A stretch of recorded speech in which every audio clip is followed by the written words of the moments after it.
rabbinic story that suggests that God tested both Moses and King David to see if they were worthy of leading the people of Israel. They were both tested as shepherds and ended up proving themselves worthy. David, the Midrash says that he penned up the big sheep while letting the small sheep out to graze. Next, he sent the old sheep to graze, and then finally he released the strongest sheep to graze on the toughest grass.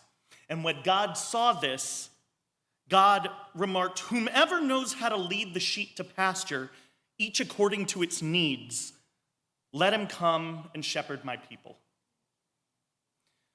The Midrash then continues with this test that Moses then passed as a shepherd of Jethro's herd. Once a small lamb ran away from the flock, and Moses chased it and caught the lamb near a shady spring. And when Moses saw the lamb drinking, Moses exclaimed, "I did not know that you were running away because you were thirsty. You must be exhausted." Moses then carried the lamb on his shoulders back to the herd. And God concluded, "If you have compassion to lead a human being's sheep, then you can also take care of my people Israel." One of the things that I admire so much about Rabbi Josh Knobel, that I noticed immediately off the bat when I met him, was that he knew how to lead. He knew how to lead with compassion, with patience, and that's why people followed him. Not only in his service to our country, but I saw him with sixth graders. Arguably the most challenging group to herd. But he did it. And I learned, and I'm still learning, patience from him. If you knew how grateful I am to you and the influence you've had on my rabbinate, I can imagine that the entire Jewish people are that much more proud to have you as the leader of our people, just like Moses was. So, without further ado, I'd like to introduce Rabbi Josh Knobel to Shir Hama'alot, and we are very interested to hear about your service, and thank you very much for being here.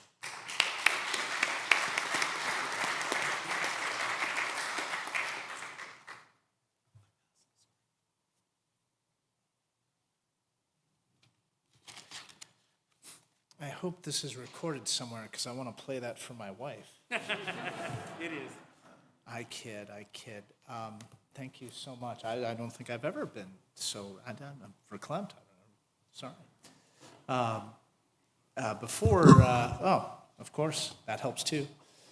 Well, before I share with you just a few remarks this evening, I wanted to thank you for this gracious invitation. It's not my first time at Congregation Shir Hama'alot. What you may not realize is that your installation was actually my second time here while I was still a young rabbinic student who I was vacationing here and just snuck in here for a summer service one evening back. I think you used to do the oneg right beyond that door. Is that right?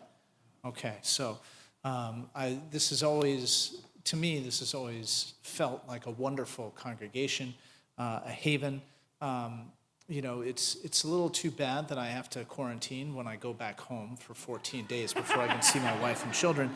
But it's always a pleasure to be here. It's always a pleasure to see your wonderful Rabbi Steinberg, who I knew before I became a rabbi. Of course, you've heard from Rabbi Zive, who is so dear in my heart, and Rabbi DePaulo. I mean, you just have such a wonderful team, and it befits the type of community that you are. So thank you once again.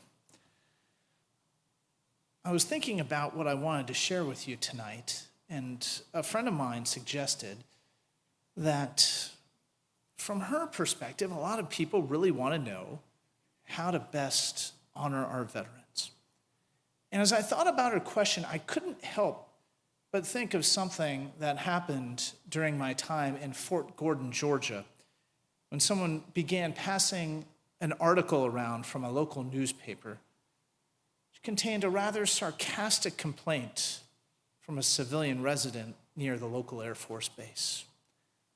I'm going to read this one just so I get the language right. I looked it back up. Question of the day for our Air Force base. Whom do we thank for the morning air show? Last Wednesday at 9 in the morning, 4 F-16 jets made a low pass over the mall at 500 feet. Imagine our good fortune. Do the Tom Cruise wannabes feel like we need this wake-up call? Or are they just trying to impress the cashiers at Mervin's Early Bird Special? Any response would be appreciated. Also posted in the article was the base commander's reply. On that day, at precisely 9:12 a.m., a perfectly timed four-ship of F-16s flew over the grave of Captain George Frank. Captain Frank was an Air Force officer previously stationed at our base who was killed in Iraq on May 30th. At 9 a.m. on June 15th, his family and friends gathered to mourn the loss of a husband, a son, and a friend. The letter writer asks, whom do we thank for this morning air show? Our fighter wing will call for you and forward your thanks to the widow and parents of Captain Frank and thank them for you, for it was in their honor that my pilots flew the most honorable formation of their lives. Now, as you may imagine, see a bunch of young junior officers passing around an article like this, we got a kick out of the letter. But one of my friends, upon reading it, looked at me horrified. And I'll never forget this. She looked right at me and she said, that's not okay. That's our boss he's talking to. Then she stood up to admonish the entire group of us. And she said, don't you get it? We volunteered. And it's nice when people express their gratitude. But the people of the United States don't owe us a thing. Otherwise, it means that we didn't really volunteer.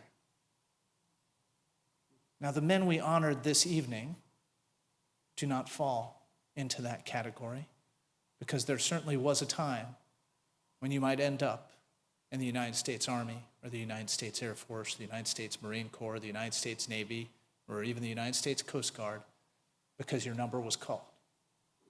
I want to thank all of you for what you've done to protect our country and its interests and its freedoms. But I'll never forget what she said. And as I've grown older, I've come to recognize more and more, not just how right her sentiment was, but actually how Jewish her sentiment was. In our Torah portion for this week, Vayetze, we find Jacob fleeing from the wrath of his older brother Esau. He heads north towards his grandfather's hometown of Haran, exhausted and weary, not sure where he's going to get his next meal, not sure if he's going to make it through the night or if his brother is going to overtake him. He lays down to sleep with nothing more than rocks for pillows. And as he sleeps, he has a vision of a ladder extending into the heavens with angels ascending and descending. And then Adonai comes forth and promises Jacob that he's going to be safe, that he's going to return to the land of his ancestors, and his children will inherit that land. Newly invigorated by this amazing experience, Jacob then takes the time to offer a sacrifice to God as thanks for God's reassurance of his safety in his hour of need, and promises to walk in God's ways, except he doesn't. He didn't do any of that. He never said thanks. Instead, he makes a vow. If God remains with me, if God protects me on this journey that I'm making, if God gives me bread to eat and clothing to wear, and if I return safely to my father's house, then Adonai will be my God. Takes a little bit of chutzpah there, doesn't it? Jacob's response to God's promise of protection is to demand fulfillment of that promise and specify exactly how it needs to be fulfilled. Now, what have you done for me lately may sound a bit ungrateful when we're talking about our relationship with God, but there's something very Jewish in Jacob's articulation and his response to God, because in Judaism, our intentions don't matter. Our actions do. We don't have a creed of faith in Judaism. We have mitzvot. We are not judged by what we believe or even what we say. We're judged by what we do. And so for my friends who ask me how we can honor our veterans, the only response I can think of is this. We need to demand more from them. Because in the world in which we live, they have a lot to teach us. And I'm not going to go through the entire list, but I did want to highlight two particular lessons that I think are very Jewish lessons, but I think are also very American lessons that our communities and our country could stand to learn from our veterans right now. The first, we only succeed as a team.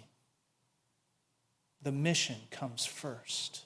It comes before our desires. It comes before our achievements. It comes before our glory. It comes before awards. It comes before promotions. It comes before everything. In the United States military, the mission is always first. As we used to say, mission first, soldiers always. And imagine for a moment what that looks like. You have people from all walks of life, from all ethnic and racial and religious backgrounds, from all economic backgrounds, from different parts of the country, all lumped together in one little cluster of unit. And they're all told they have to accomplish a job together. They have to figure out how to do it, regardless of any sort of misconceptions they might have about the people they're working with. Because it's mission first, soldiers always. And what would America look like today? What would our city, what would our community, what would everything we have look like today? If at the forefronts of our minds we were thinking, how do we further this great project? And how do we do it together? We wouldn't necessarily all act as if we were of one mind.